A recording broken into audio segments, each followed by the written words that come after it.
walking with the ghost.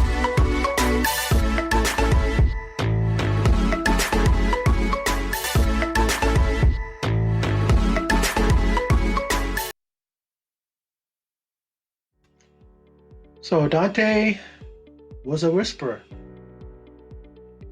Sadiq found this out, realized it, had an epiphany, but it was too late. As Dante strangled him to death, in order for Dante not to be found out, his identity, his true identity, not to be revealed by Sadiq. So all this time, Sadiq was having flashbacks, having visions, PTSD as far as I'm concerned. And it ends with his death at the hands of a man who he thought was a confidant, someone who was by his side, helping him tend to the patients, but he ends up being a whisperer. And Dante, in this episode, he was having not only just the usual flashbacks, but they were clear. He saw a guy getting beheaded. And then, unfortunately, he had to witness Enid being beheaded, being murdered by Alpha. You see Alpha with a machete in her hand, raised above her head, striking down, you know, with all vengeance, just chopping these unfortunate people's heads off, you know. And open your eyes, you know. That's what Dante said to Sadiq. He forced Enid to, he forced Sadiq to watch Enid be beheaded. Sadiq's eyes were closed. He didn't want to watch. He didn't want to see it. But he pulls his head back, opens his eyes, and says, "Open your eyes." You know, hence the title of this episode. To be forced to watch not only Enid, but I'm sure he watched Tara, he watched Henry, all of them. That definitely is going to stick with you. That definitely is going to haunt you. He even went to, after he looked like he was trying to, trying to drown himself, and then he gets saved by Rosita, and Rosita, while talking to him, he reveals to her what he's been seeing and how he felt helpless because he couldn't, help them. There was nothing he can do. He was forced to see them die. How can that not stick with you? And it's heartbreaking. It's to see what happened to him this whole time, right? And then the episode ends with him being strangled to death and being murdered by Dante. Every one of these episodes so far in this show for season 10 have been centered around Sadiq. We would see the other stories, the other storylines, and then it would always come back to him. In this episode, we saw Carol, who was trying to, interrogate this captured whisperer, but it was to no avail. He wouldn't turn his back on Alpha. He's not going to betray her. And he says this because it's like, hey, Alpha sacrificed even her own daughter, killed her. Why would I turn my back on her? He doesn't know that she's still alive. And Carol tends to use this as a way to turn the Whisperers against Alpha. Let them know that you're high and mighty, holier than thou in their eyes. Alpha actually didn't kill, her daughter.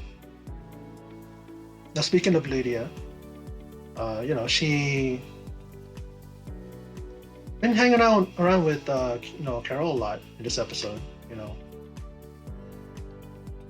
and a situation when Aaron and Gamma, they were meeting, and I guess Alpha was trying to just get some info from him and trying to gain his trust. Aaron even revealed that he had a daughter and he had a picture that she drew for him. She gives it to Gamma, and Gamma takes it with her, and she goes to Alpha, and then Alpha asks, "Is there anything you got from him?" And she says that yeah, Eren has a daughter. Is that it? And she's all, that's all. And then she proceeds to have Gamma roll up her sleeves, and she takes the branch and she starts lashing her arm and leaving lash marks, which on Lydia, remember we saw Lydia have them, she revealed them, and they were like bruises when they first captured her. And then, after that, Gamma goes back to Eren and says, "Do you want this back?" She says, "I don't want it." He's like, "It's a gift." But she's like, "Well, you're either going to take it back or I'm just going to burn it." And then she drops it. Eren, being the dummy that he is, because I know this is coming from a mile away, he goes to bend down. I guess he just didn't realize that she was going to do what she did next, and that is, hold him at knife point. Now, in comes Carol and tells him drop it. He tells him to drop it. Drop the knife. She doesn't do it. Then into frame comes Lydia, and then you see Gamma release Eren, and over she's saying no over and over again, and runs off. The sheer shock of seeing someone who Alpha has claimed she murdered was alive. And I think that this is the way she was kind of holding that over her followers. Alpha saying that, hey, if I kill my own daughter, I'll kill you. So maybe this is a way now that she's gonna kind of lose her grip on those guys. It's funny because she's only one person. And even as big as Beta is, I think if a bunch of the dudes come together in the Whisperers, they can overcome him. But that's how it is with the cult leaders, they have that grasp on their people. It's just pretty much what she is. That's pretty much what Beta is too. And then Lydia, in all this, realizes that she's being used. It's like her mom used her, because Carol told her that she and the other followers, the Whisperers, were told that she was dead. So she says, so she's feeling like, she was being used by her mom, and now she's being used by Carol. And she runs off. But before that, Carol tells her, it's dangerous out there. But she's like, he doesn't care, She'd rather just be away from Carol and the others, and she runs off. Now,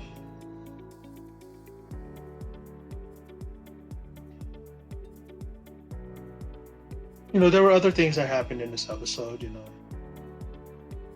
but mostly it was centered around Sadiq and the Whisperer that was captured. Later on, it was actually over time being poisoned by Dante, who was supposed to be giving him Yarrow, but he was given, him Hemlock instead. And in the end, he ends up dying, spitting up blood and everything. And it's almost like Dante was trying to put the blame on Sadiq for packing the Hemlock. But we all know now that that was his plan, and that's what he was doing.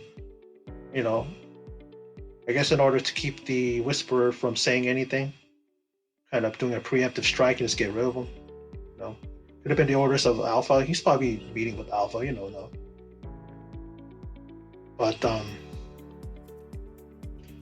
yeah, that was the episode of this week's Walking Dead.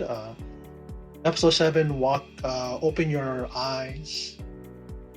And, we see the death of a major character that we've come to know for the last few seasons, and that is Sadiq. Ever since he was saved by Carl.